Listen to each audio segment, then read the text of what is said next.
అజేయుడా ఆధరణ కిరణమా పూజ్యుడా పరిపూర్ణుడా ఆనంద నిలయమా దీనుడా అజేయుడా ఆధరణ కిరణమా పూజ్యుడా పరిపూర్ణుడా ఆనంద నిలయమా జీవదాతవు నీవని శృతి మించి పాడనా జీవధారవు నీవని కానుకనై పూజించనా జీవదాతవు నీవని శృతి మించి పాడనా జీవధారవు నీవని కానుకనై పూజించనా అక్షయ దీపము నీవే నా రక్షణ శృంగము నీవే స్వరార్చన చేసేదనీకే నా స్తుతులర్పించెదనీకే దీనుడా అజేయుడా ఆధరణ కిరణమా పూజ్యుడా పరిపూర్ణుడా ఆనంద నిలయమా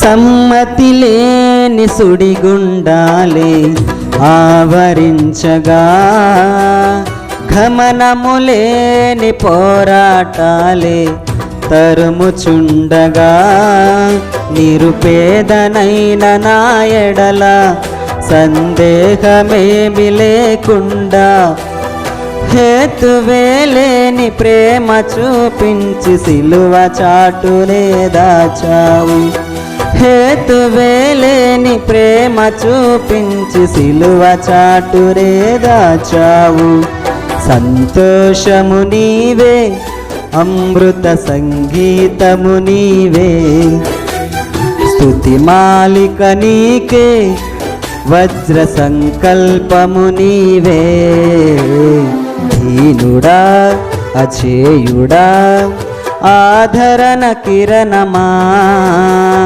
పూజ్యుడా పరిపూర్ణుడా ఆనంద నిలయమా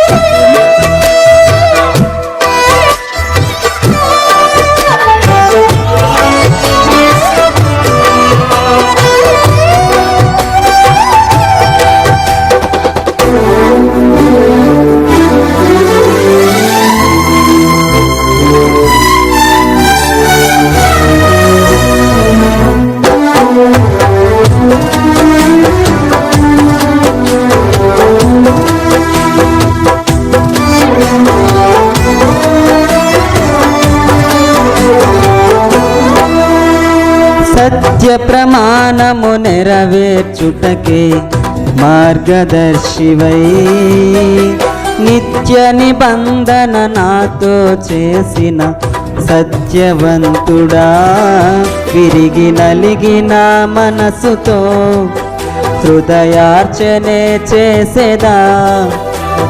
కరుణ నీడలో కృపావాడలో నీతో ఉంటే చాలయ్యా. కరుణ నీడలో కృపావాడలో నీతో ఉంటే చాలయ్యా. కర్తవ్యము నీవే, కనుల పండుగ నీవేగా. విశ్వాసము నీవే, విజయ శిఖరము నీవేగా. దీనుడా అచేయుడా, ఆధరణ కిరణమా, పూజ్యుడా పరిపూర్ణుడా, ఆనంద నిలయమా.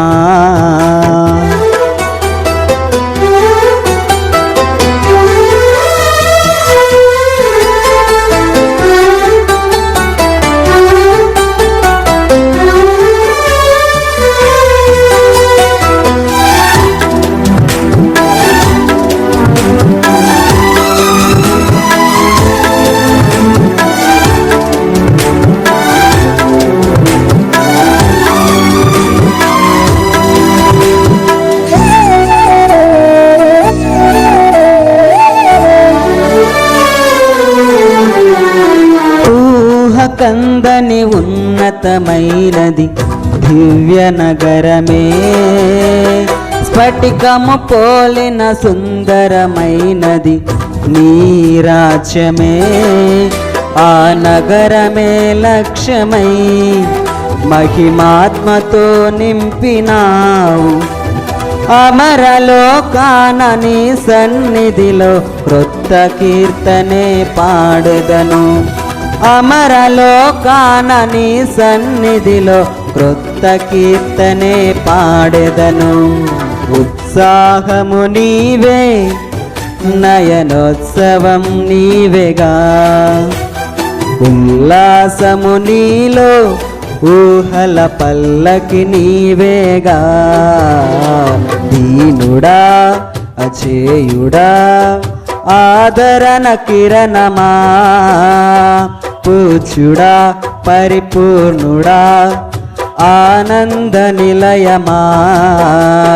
దీనుడా అజేయుడా, ఆదరణ కిరణమా, పూజ్యుడా పరిపూర్ణుడా, ఆనంద నిలయమా. జీవదాతవు నీవని శృతి మించి పాడనా, జీవధారవు నీవని కానుకనై పూజించనా. జీవదాతవు నీవని శృతి మించి పాడనా, జీవధారవు నీవని కానుకనై పూజించనా. అక్షయ దీపము నీవే, నా రక్షణ శృంగము నీవే. స్వరార్చన చేసేదనీకే, నా స్తుతులర్పించెదనీకే. దీపము నీవే, నా రక్షణ శృంగము నీవే. స్వరార్చన చేసేదనీకే, నా స్తుతులర్పించెదనీకే. ప్రియులారా, పునరుత్థానుడైన యేసుక్రీస్తు నామములో మీకందరికీ, మరణాన్ని జయించి తిరిగి లేచిన యేసు నామములో శుభములు సమాధానములు తెలుపుతున్నాం. దేవుని ప్రేమను బట్టి, దేవుని కృపను బట్టి మరొక సమయం మరి మీ కుటుంబాల్లోకి రావడానికి, ముఖ్యంగా మన జీవ మార్గం ఛానల్ ద్వారా రావడానికి దేవుడిచ్చిన కృపను బట్టి సమస్త ఘనత మహిమ ప్రభావం దేవునికే కలుగునుగాక. మరి జీవ మార్గం ఛానల్ మేనేజ్మెంట్ వాళ్ళందరికీ ప్రభునాలో పునరుత్థాన శుభములు అభినందనలు తెలుపుతున్నాం. ప్రియులారా, దేవుని మాటలు మనం చదువుకుందాం. పరిశుద్ధుడైన యోహాను రాసిన సువార్త 2వ అధ్యాయం 11వ వచనం మనం చదువుకుందాం. గలిలయలోని కానాలో యేసు ఈ మొదటి సూచక క్రియను చేసి తన మహిమను బయలుపరిచెను. అందువలన ఆయన శిష్యులు ఆయన యందు విశ్వాసముంచిరి. దేవుడి మాటలు దీవించి ఆశ్రయించునుగాక. ప్రియులారా, నిజంగా మరొక సమయం దేవుని శిష్యులు లేకపోతే యేసు క్రీస్తు యొక్క శిష్యులు గురించి మనం తెలుసుకోవడం ఎంతో అవసరం. ఎందుకనగా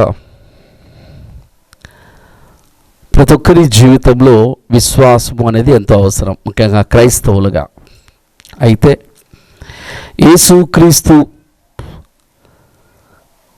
12 మంది శిష్యుల్ని, అనేక మంది శిష్యుల్ని ఏర్పరచుకున్నాడు. ముఖ్యంగా ఈ 12 మంది శిష్యులు గురించి మనం బాగా ఆలోచిస్తే, వీరు ప్రారంభం నుండి అంటే పిలుపు యేసుక్రీస్తు పిలిచినప్పటి నుండి పునరుత్థానం వరకు అవిశ్వాసులుగానే ఉన్నారు.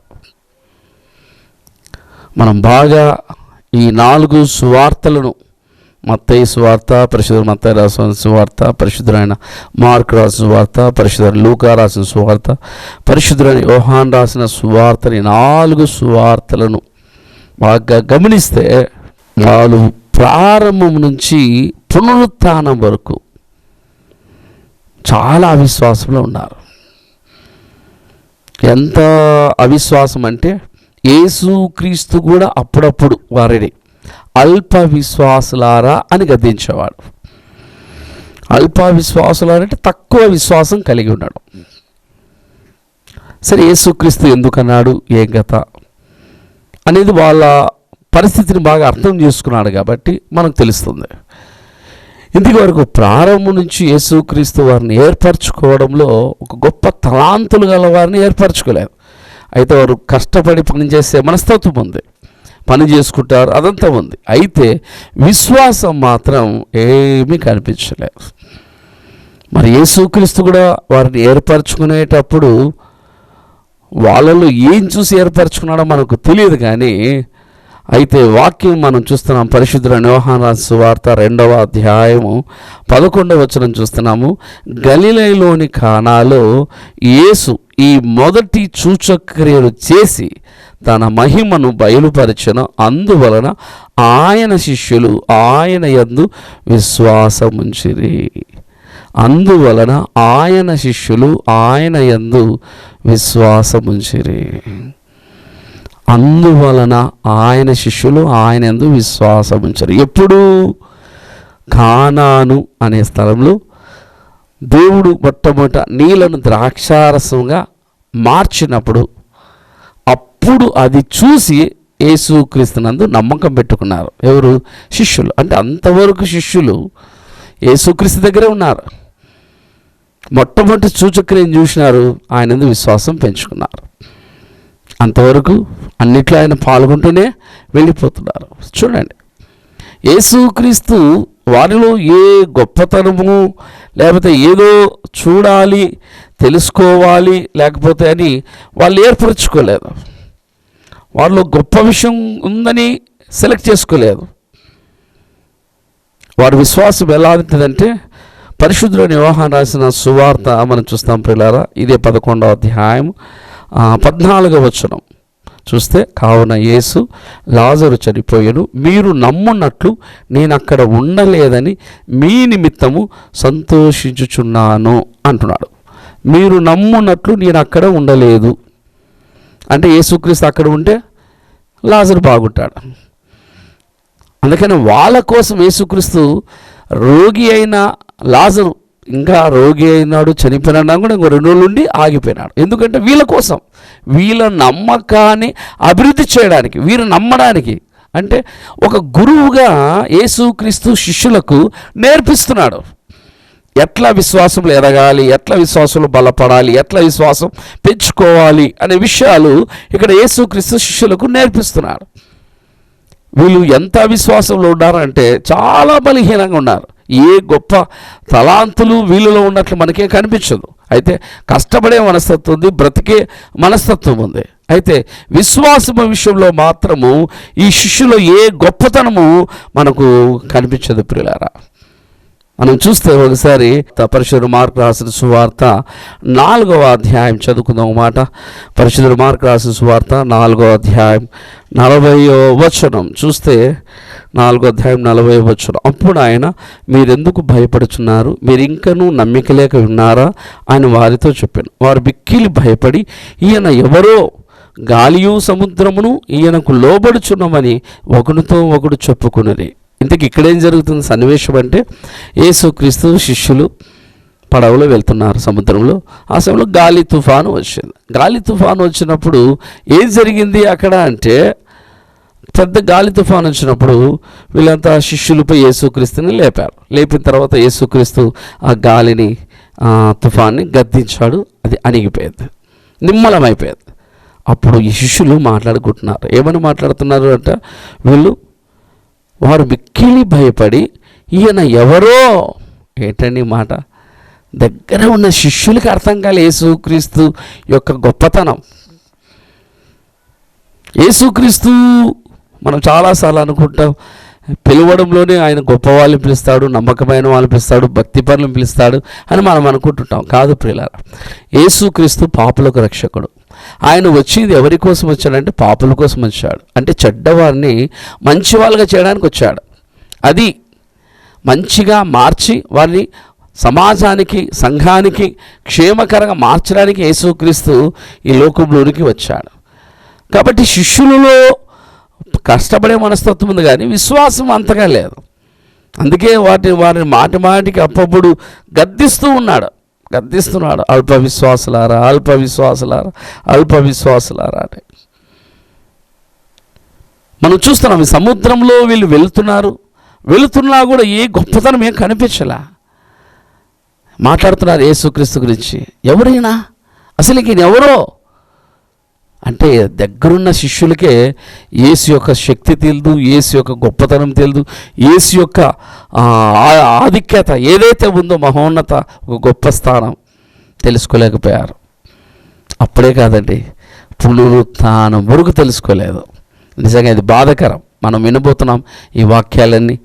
వాళ్ళు దగ్గరే ఉన్నారు, కానీ దేవునిలో ఉన్న ఆ గొప్పతనాన్ని, దేవునిలో ఉన్న యేసుక్రీస్తులో ఉన్న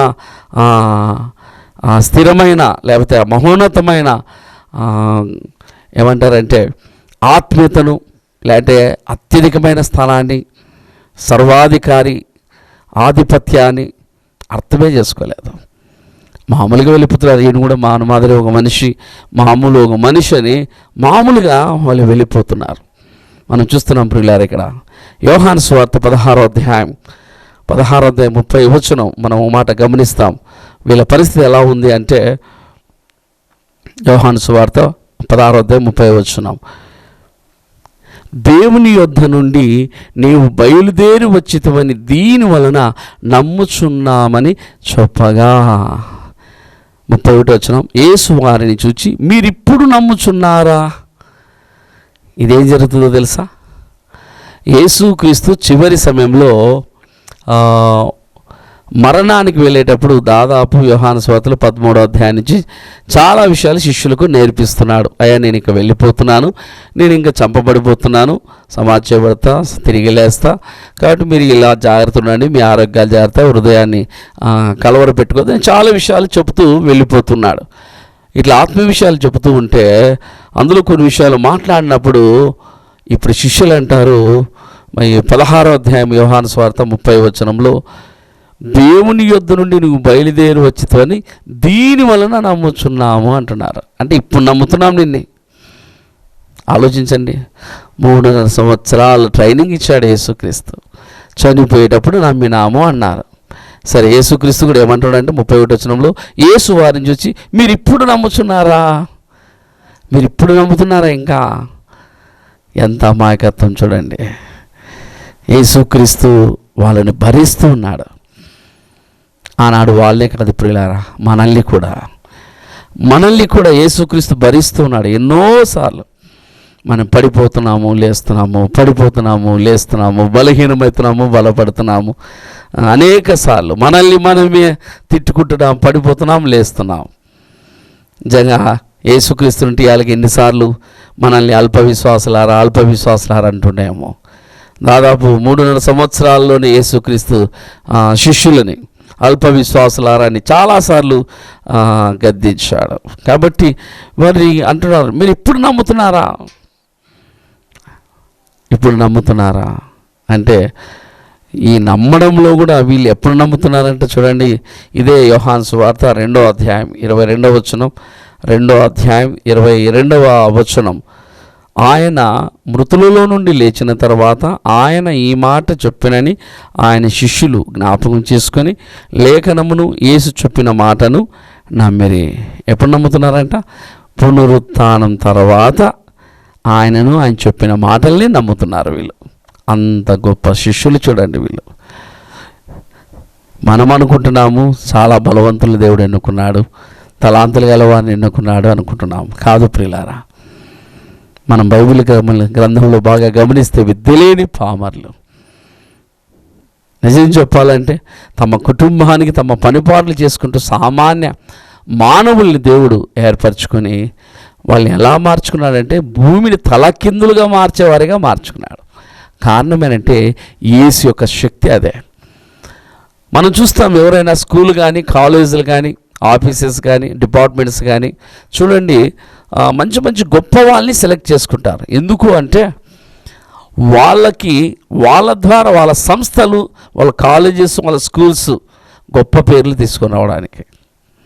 కాబట్టి చాలామంది అట్లా వెళ్ళిపోతూ ఉంటారు గొప్ప పేర్లు సంపాదించుకోవడానికి. మనం ఇక్కడ ఇదే గమనిస్తున్నాం. యేసుక్రీస్తు తన గొప్ప పేరు ఏదో సాధించుకోవడానికి కాదు, కానీ వీరిని ఒక గొప్ప వ్యక్తులుగా మార్చడానికే బలహీనులను దేవుడు ఎన్నుకున్నాడు. అందుకే వీరి జీవితం అంతా మనం చూస్తే ప్రారంభం నుంచి వీళ్ళ పరిస్థితి ఎలా ఉంది అంటే బలహీనులుగానే ఉన్నారు. యేసుక్రీస్తు దగ్గర ఉన్న పూర్తిగా నమ్మలేని స్థితిలో ఉన్నారు. వెళుతున్నారు అంతే. యేసుక్రీస్తు ఎక్కడికి పోతే ఎక్కడికి పంపిస్తే అక్కడ ఏది చేయమంటే చేస్తున్నారు. సువార్త సేవ చేస్తున్నారు, దయ్యాలను వదిలిపెడుతున్నారు. ఇంకా అప్పుడు కొన్ని చీటికి మట్టి కొన్ని భేదాలు కూడా వచ్చినాయి. మనలో ఎట్లా భేదాలు వస్తాయి, నువ్వు గొప్ప నేను గొప్ప అని ఎట్లా తేడాలు వస్తాయి, వీళ్ళ మధ్యలో కూడా కొన్ని తేడాలు వచ్చినాయి. యేసుక్రీస్తు వాటన్నిటినీ భరిస్తూ వీళ్ళకి సమన్యాయం చేస్తూ ఓదారుస్తూ ఎవరిని పోగొట్టుకోనకుండా చివరి వరకు ఆ 12 మంది శిష్యుల్ని కాపాడుకుంటూనే వచ్చాడు. అది గురువు యొక్క లక్షణం. చాలామంది ఏమనుకుంటారంటే మంచి వాళ్ళనే సెలెక్ట్ చేసుకుంటామంటారు. కాదు, నిజమైన గురువు చేసే పని ఏంటంటే అందరినీ భరిస్తాడు. అందరిని భరించాలా.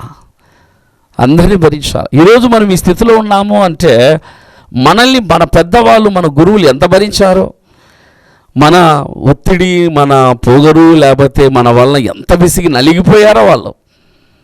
ఈరోజు మనం ఒక స్థాయిలో వచ్చాం.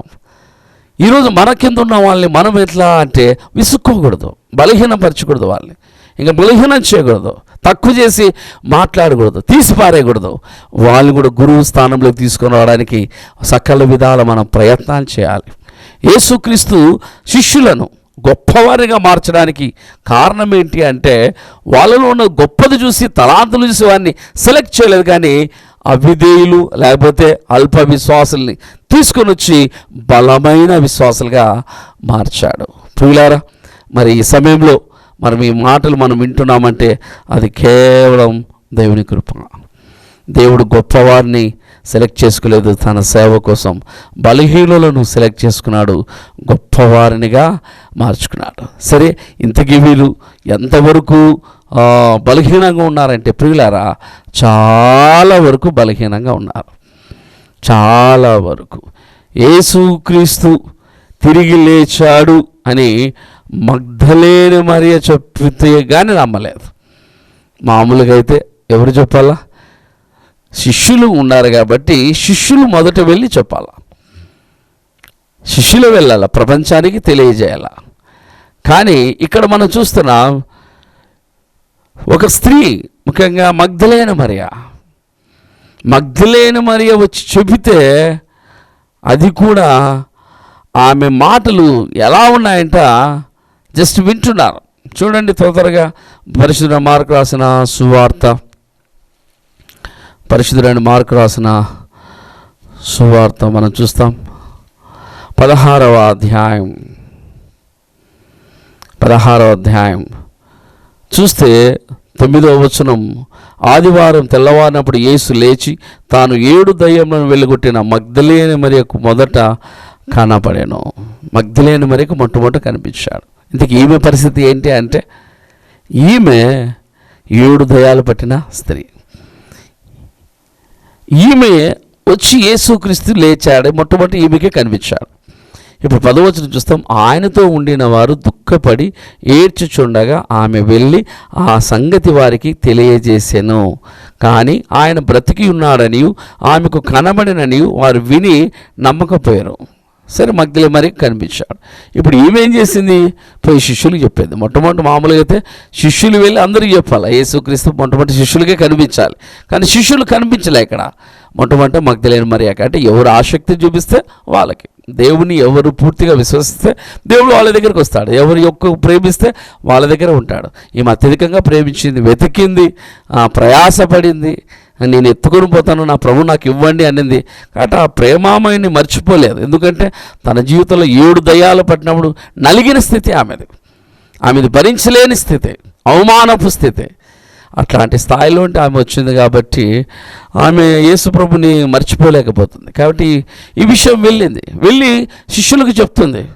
శిష్యులకు చెప్తే 10వ వచనం చూస్తున్నామండి, మార్కు సువార్త 16:10లో, ఆయనతో ఉండిన వారు దుఃఖపడి ఏడ్చుచుండగా ఆమె వెళ్ళి ఆ సంగతి వారికి తెలియజేశారు. కానీ ఆయన బ్రతికి ఉన్నాడనియు ఆమెకు కనబడిననియు వారు విని నమ్మకపోయారు. విన్నారు, నమ్మలేదు. ఆమె చెప్తుంది, నాకు అనిపించాడయ్యా అని. నమ్మలేదు. ఎలాంటి స్థితి చూడండి. 24వ అధ్యాయం లూకా సువార్త, త్వరగా కొన్ని విషయాలు మనం చూస్తాం. 24వ అధ్యాయం చూస్తున్నాం ప్రియులారా. 7-8 వచనాలు మనం చూస్తే, మనుష్య కుమారుడు పాపిష్టులైన మనుషుల చేతికి అప్పగింపబడి సిలువ వేయబడి 3వ దినము లేవవలసి ఉన్నదని ఆయన మీతో చెప్పిన మాట జ్ఞాపకం చేసుకున్నాడని వారితో అన్నారు. అప్పుడు వారు ఆయన మాటలు జ్ఞాపకము చేసుకొని సమాధి యొద్ద నుండి తిరిగి వెళ్ళి ఈ సంగతులని 11 శిష్యులకును తక్కిన వారికి అందరికీ తెలియజేశారు.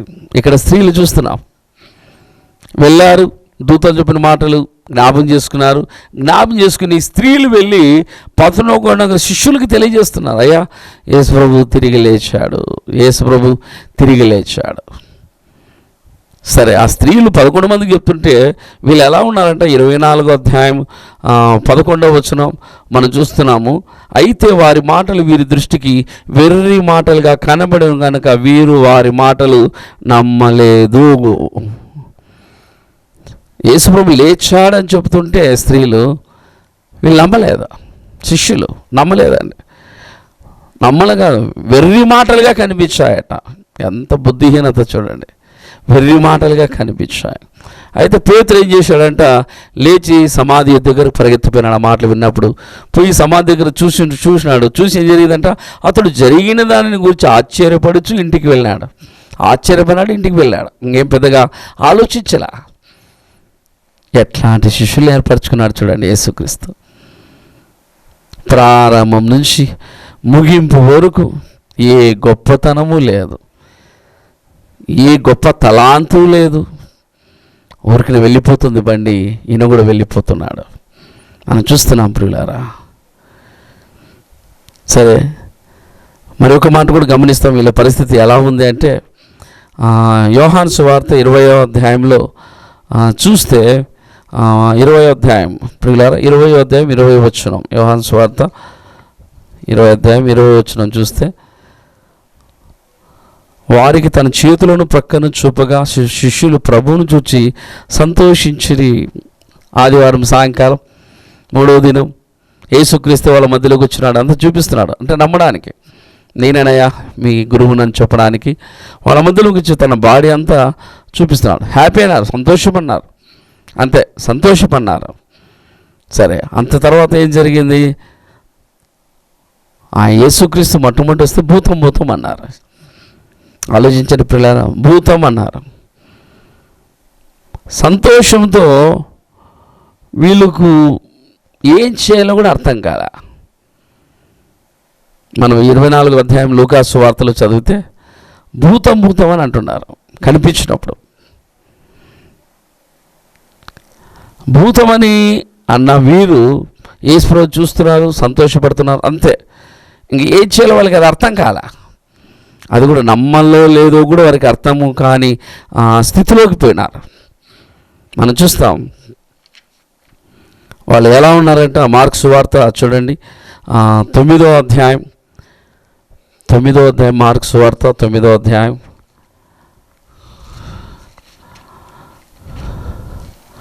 9-10 వచనాలు మనం చూస్తాం. వారు కొండ దిగి వచ్చుచుండగా మనుష్య కుమారుడు మృతుల్లో నుండి లేచినప్పుడే కానీ అంతకుముందు మీరు చూచిన వాటిని ఎవరితోనూ చెప్పవద్దని ఆయన వారికి ఆజ్ఞాపించాను. మృతుల్లో నుండి లేచుట అనగా ఏమిటో అని వారు ఒకరితో ఒకడు తర్కించుచు ఆ మాట మనస్సున ఉంచుకునేది. బ్రతుకున్నప్పుడు యేసుక్రీస్తు మృతుల్లో నుండి లేచినప్పుడు తెలుసుకుంటారని కొన్ని విషయాలు ఏదో డిస్కస్ జరిగింది. వాటి గురించి డిస్కస్ చేశారు. మంచి ఆలోచన. డిస్కస్ అనేది అవసరమే. అయితే అది ఎంతవరకు అంటే వాగ్వాదం వరకు పోకూడదు. తర్కవాదం చేయాలా, తెలుసుకోవాలా, ఒక మంచి ఆలోచనలోకి వెళ్ళాలి. ఒక డిస్కస్ అనేది చేశారు. సరే, మరి ఇంతకు వీరు యేసుక్రీస్తుని నమ్మినారా, విశ్వాసం ఉంచినారా అంటే ఎలా ఉందో చూడండి. 24వ అధ్యాయం లూకాసు వార్త 24వ అధ్యాయం 33-34 వచనాలు మనం చూస్తున్నాం. 24వ అధ్యాయం 33-34 వచనాలు. ఆ గడియలోనే వారు లేచి యెరూషలేముకు తిరిగి వెళ్ళగా 11 శిష్యులను వారితో కూడా ఉన్నవారును కూడి వచ్చి ప్రభువు నిజముగా లేచి సీమోనుకు కనబడినని చెప్పుకునేదే సరిపోయింది. లేచినాడంట. వీళ్ళు ఎదురుగా చూస్తున్నారు, నమ్ముతున్నారు, వీళ్ళు చెప్పిన మాటలు వింటున్నారు. వీళ్ళ పరిస్థితి ఎలా ఉంది అంటే పూర్తిగా నమ్మలేని స్థితిలో ఉన్నారు. కానీ శత్రువులు ఎలా ఉన్నారు చూడండి. పిల్లరా, మనం చెప్పే మాటలు మన మిత్రులు అర్థం చేసుకోకపోవచ్చు, కానీ మన శత్రువులు అర్థం చేసుకుంటారు. మన శత్రువులు మన గురించి చాలా ఆలోచిస్తారు. యేసుక్రీస్తు బ్రతికున్నప్పుడు చాలాసార్లు చెప్పాడు. ఏమని చెప్పాడంటే, నేను చంపబడతాను, సమాధి చేయబడతాను, 3వ దినం తిరిగి లేస్తాను అంటే శత్రువులకు అది అర్థమైంది. అందుకనే పరిశుద్ధులైన మత్తయి రాసిన సువార్తలో 27వ అధ్యాయం 62-66 వరకు చదివితే అక్కడ ఉన్న ప్రధాన యాజకులు మిగతా వాళ్ళు అందరూ కలిసి పిలాతు దగ్గరికి పోయారు. 27వ అధ్యాయం 62 నుండి చూస్తే మత్తయి సువార్త అక్కడ ప్రధాన యాజకులు పరిసయ్యులు అందరూ పిలాతు దగ్గరికి పోయినారు. అయ్యా, ఆ వంచకుడు సజీవుడు ఉన్నప్పుడు 3వ దినమున తిరిగి లేస్తానని మాకు జ్ఞాపకం ఉంది, ఎందుకైనా మంచిది సమాధిని కొంచెం భద్రం చేయండి అని చెప్పడానికి పోతారు. అప్పుడు పిలాతు ఏమంటాడు, సైనికులందరూ మీ చేతులు ఉన్నారు కదా, మీ ఇష్టం ఏది చేస్తే అది చేయండి అన్నాడు. వీళ్ళు పోయి దాన్ని భద్రం చేశారు. ఎంత భద్రం చేశారంటే ముద్ర వేశారు. రాతికి ముద్ర వేసి సమాధిని భద్రము చేసిరి. సమాధిని భద్రం చేశారు. సీల్ చేశారు, పూర్తిగా సీల్ చేశారు. ప్రియులారా, ఆలోచిస్తాము, పూర్తిగా సీల్ చేయబడేది. ఒకసారి శత్రువులు మంచిగా చేస్తారు. శత్రువులు చేసేటువంటి ఒక్కొక్కసారి మనం మంచిగా, ఒకవేళ సీల్ చేయకపోతే ఏముందంటే రాయి దొబ్బి ఇట్లా ఎత్తుకొని పోవచ్చు, ఇలాంటి వాళ్ళని తీసుకొని పోవచ్చు. సీల్ చేసిన దానికి ఇప్పుడు ప్రభుత్వం, రోమాధికారం అంటే ఒక పెద్ద గవర్నమెంట్ అది. కాబట్టి ఇప్పుడు ప్రపంచానికి యేసుక్రీస్తు ఎవరో తెలిసిపోతుంది. ఎందుకంటే గవర్నమెంట్ సీల్ ఓపెన్ చేయడానికి గవర్నమెంట్ వారే రావాలి. అలాంటిది ఇప్పుడు యేసుక్రీస్తు పునరుత్థానం, మరణాన్ని జయించి తిరిగి లేచాడు. ఆయన లేయడానికి ఆ రాయి బయటికి రావడానికి కారణం ఏంటంటే, ఆ రాయి ఎందుకు తీయబడిందంటే యేసుక్రీస్తు బయటికి రావడానికి కాదు, కానీ బయట ఉన్నవారు లోపలికి పోయి యేసుక్రీస్తు లోపల లేడు అని చెప్పడానికి మాత్రమే ఆ రాయి తీయబడింది. కాబట్టి ఇది ప్రపంచానికి ఇది ఒక గుర్తింపు. ఆ ముద్ర వేయడం, వాళ్ళంతా వెళ్ళి శత్రువులు ఈ పని చేయడం, ఇదంతా మంచిగా జరిగింది. ప్రపంచంకంతా యేసుకు సమాధి చేయబడ్డాడని, సీలేసిన సమాధి నుంచి బయటకు వచ్చాడు కాబట్టి ఆయన నిజంగా లేచాడు అనే వార్త ప్రపంచంకంతా తెలిసిపోయింది. అయితే ప్రియులారా, మరి శిష్యులు ఏమైనా తెలుసుకున్నారా, గ్రహించారా అంటే వాళ్ళ పరిస్థితి ఎలా ఉందంటే మత్తయి సువార్త 28వ అధ్యాయం చూస్తే చూడండి, 16-17 వచనాలు చూస్తున్నాం. 11 మంది శిష్యులు యేసు తమకు నిర్ణయించిన గలీలలోని కొండకు వెళ్ళిరి. వారు ఆయనను చూచి ఆయనకు మొక్కిరి, కానీ కొందరు సందేహించరు. ఆయనకు మొక్కినారు, కొందరు సందేహించినారు. ఇంకా సందేహమే. 11 మంది శిష్యులు, వాళ్ళకి ఏం చేయాలో అర్థం కావడం లేదు. సరే, యోహాను సువార్త చివరిగా మనం చదువుకుందాం. యోహాను సువార్త 21వ అధ్యాయం ఎలా ఉందంటే ప్రియులారా, ఇక్కడ మనం చూస్తున్నాం 21వ అధ్యాయంలో శిష్యులు మనం చూస్తున్నాం. 3వ వచనం చూస్తున్నాం. సీమోను పేతురు, నేను చేపలు పట్టబోదునని వారితో అనగా, వారు మేమును నీతో కూడా వచ్చేదమన్నారు. వీళ్ళకి ఏం చేయాలో అర్థం కాక యేసుక్రీస్తు ఉన్నంత వరకు అన్నీ వస్తున్నాయి, ఆహారము, నీళ్ళు అన్నీ వస్తున్నాయి. ఇప్పుడు యేసుక్రీస్తు లేడు, ఎన్ని రోజులు ఉంటారు? కడుపు ఉంది, శరీరం ఉంది, ఆకలి అవుతుంది, కాబట్టి కష్టపడాలి. కాబట్టి చూసి ఇంకా వీళ్ళు పేతురు మొట్టమొదట లీడరే ఏం చేస్తున్నాడంటే ఇక్కడ ముందుకు పోతున్నాడు. లీడరే ముద్దుబారిపోతున్నాడు. ఇక్కడ ఎంత బలహీనమవుతున్నాడో చూడండి. అంత బలహీనమై ముందుకు వెళ్ళిపోతున్నాడు. ఇంజన్ బాగుండాలంటే, ఇంజన్ బాగుంటే పెట్లన్నీ బాగుంటాయి. ఇంజనే బాగాలేకపోతే పెట్లేం బాగుంటాయి? ఇప్పుడు ఇలా ఆలోచించండి. ఇంటి కుటుంబం, తల్లిదండ్రులు బాగుంటే పిల్లలు బాగుంటారు. ఇంటికి సంబంధించిన పెద్దలు, అట్లాగే గవర్నమెంట్కి సంబంధించిన పెద్దలు, ఆఫీస్కి సంబంధించిన పెద్దలు, అట్లాగే ఇంటికి సంబంధించిన పెద్దలు బాగుంటే ఇంట్లో ఉన్న వాళ్ళందరూ బాగుంటారు. అట్లాగే ఇక్కడ గురువు బాగుండాలి. అట్లాగే ఇప్పుడు మనం చూస్తున్నాం, పేతురు ఒక రకంగా అన్నిట్లో ముందుండేవాడు. ఇప్పుడు ఆయన చేపలు పట్టేయకపోతానంటే మిగతా వాళ్ళు ఏం చేస్తారని బలహీనలు వాళ్ళు కూడా అంటారు, మేము కూడా వస్తాంపా అన్నారు. అయిపోయా, పేతురుతో పాటు వాళ్ళు కూడా చేపలు పట్టేకి పోయినారు. కానీ అక్కడ ఏం దొరకలేదు. కానీ యేసుక్రీస్తు వాళ్ళ మధ్యలోకి వచ్చి చెప్పినాడు, పలానా స్థలంలో ఏంటి అన్నాడు. అప్పుడు విస్తారంగా చేపలు పట్టినారు. అప్పుడు యేసు ప్రేమించిన శిష్యుడు గుర్తుపట్టినాడు యేసుప్రభు అని. అంతవరకు యేసుప్రభు అని వాళ్ళు ఎవరు గుర్తుపట్టలే. అప్పుడు యేసుప్రభుని గుర్తుపట్టారు. ఇంకా పేతురు కొంచెం బట్టలు లేకున్నాడు కాబట్టి సిగ్గుపడి నీళ్ళలోకి దూకున్నాడు. తర్వాత వచ్చినారు, తర్వాత ఆహారం తిన్నారు. తినిన తర్వాత ఇప్పుడు యేసుక్రీస్తు ఏం చేస్తున్నాడో తెలుసా? పేతుర్ని సిద్ధం చేస్తున్నాడు. మనం చూస్తున్నాం 21వ అధ్యాయం 15వ వచనం. వారు భోజనం చేసిన తర్వాత మన ఇంటికి ఎవరైనా వచ్చిన తర్వాత భోజనం పెట్టి సమాధానం చేసి తర్వాత మాట్లాడాలి. రావడంతో అవి మాట్లాడితే బయట ఉండే కోపం ఇవన్నీ తేడాలు వచ్చేస్తాయి. కాబట్టి మొట్టమొదటి మనిషిని ఏం చేయాలంటే నీళ్ళు ఇచ్చి, ఆహారం ఇచ్చి, ఏదో ఒకటి సమాధానం పరిచి నిదానంగా విషయాలు రాబట్టాలి. ఇప్పుడు యేసుక్రీస్తు వీళ్ళకి మంచి భోజనం పెట్టి ఇప్పుడు సిద్ధం చేస్తున్నాడు. ఎంత సిద్ధం చేస్తున్నాడు అంటే వాళ్ళని ఇంకా బలపరుస్తున్నాడు. నాయన, నువ్వే ఇట్లా మెత్తగా అయితే ఎట్లరా? సేవ అంతా ప్రకటించబడాలి, ప్రపంచానికంతా ఈ సేవ వెళ్ళాలి, నువ్వు ధైర్యంగా ఉండని యేసుక్రీస్తు పేతుర్ని బలపరిచినట్ల, ప్రోత్సహించినట్ల, నేర్పించినట్ల ఒక గురువు వదులుకోలేదండి, శిష్యున్నే సిద్ధం చేశాడు. సిద్ధం చేయబడ్డాడు కాబట్టి పేతురు నాయకుడిగా ఉండి ప్రియులారా ఆ పునరుత్థానం నుంచి అప్పటి నుంచి మిగతా శిష్యులను బలపరిచి ఈరోజు పెంతెకొస్తున్నాడు పరిశుద్ధాత్మ అభిషేకం పొంది భూమిని తలక్రిందులు చేసేవాళ్ళుగా మారిపోయారు. అంటే వీళ్ళందరూ ఎలా ఉన్నారంటే యేసుక్రీస్తు పిలిచినప్పటి నుండి పునరుత్థానం వరకు అల్ప విశ్వాసులే, అవిశ్వాసమే. ఎక్కడ యేసుప్రభు మీద సరైన పూర్తి అవగాహన లేదు. అప్పుడప్పుడు ఏదో నమ్ముతున్నారు, అప్పుడప్పుడు ఏదో పొగుడుతున్నట్లు అది గమనిస్తున్నాం. తర్వాత మామూలు స్థితిలోకే వెళ్ళిపోతున్నారు. కానీ ఎప్పుడైతే వీళ్ళు పునరుత్థానపు బలాన్ని పొందుకున్నారో, పునరుత్థానపు శక్తిని పొందుకున్నారో, అభిషేకం పొందుకున్నారో, పరిశుద్ధాత్మ అభిషేకాన్ని పొందుకున్నారో, అప్పుడు భూమిని తల క్రిందలుగా చేసేవారిగా మారిపోయారు. గొప్పవారిగా దేవుడు వీరిని దీవించాడు. కాబట్టి ప్రియులారా, ఈ మాటలన్నీ మనం వింటున్నాం. ఈ మాటలు మనకేం నేర్పిస్తున్నాయో తెలుసా?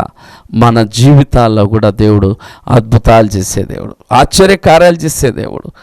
మనం దేవుడికి స్థానం ఇస్తే దేవుడు మనల్ని కూడా గొప్పగా ఆశీర్వదిస్తాడు. విశ్వాసం పెంచుకుందాం, విశ్వాసంలో బలపడదాం, దేవునికి మహిమకరంగా జీవిస్తాం, పునరుత్థాన బలాన్ని పొందుకొని అనేకులకు యేసుక్రీస్తుని చాటిద్దాం. అటువంటి ఆత్మ నడిపింపు దేవుడు మనకు అందరికీ నిండుగా దయచేయునుగాక.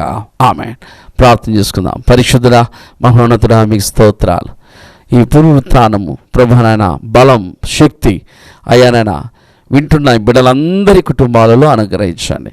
అవిశ్వాసాన్ని తొలగించండి, అపనమ్మకాన్ని తొలగించండి. పునరుత్థానపు శక్తిని తండ్రి చూస్తున్న ప్రతి ఒక్కొక్కరికి మీరు నిండుగా దయచేయమని, ఆయురారోగ్యములు, శాంతి సమాధానములు అందరికీ దయచేయమని యేసు నామములో ప్రార్థించున్నాము తండ్రి. ఆమేన్. తండ్రి, కుమార, పరిశుద్ధాత్మ త్రియేక దేవుని కాపుదల, పునరుత్థానపు ఆశీర్వాదములు, పునరుత్థానపు అభిషేకం, పునరుత్థానపు సంతోషం మీకు, మీ కుటుంబాలకు నిండుగా సమృద్ధిగా వర్ధిల్ల చేసి తన నామ మహిమార్థమే నిత్య సాక్షులుగా జీవింపచేయునుగాక. Amen. Amen. God bless you.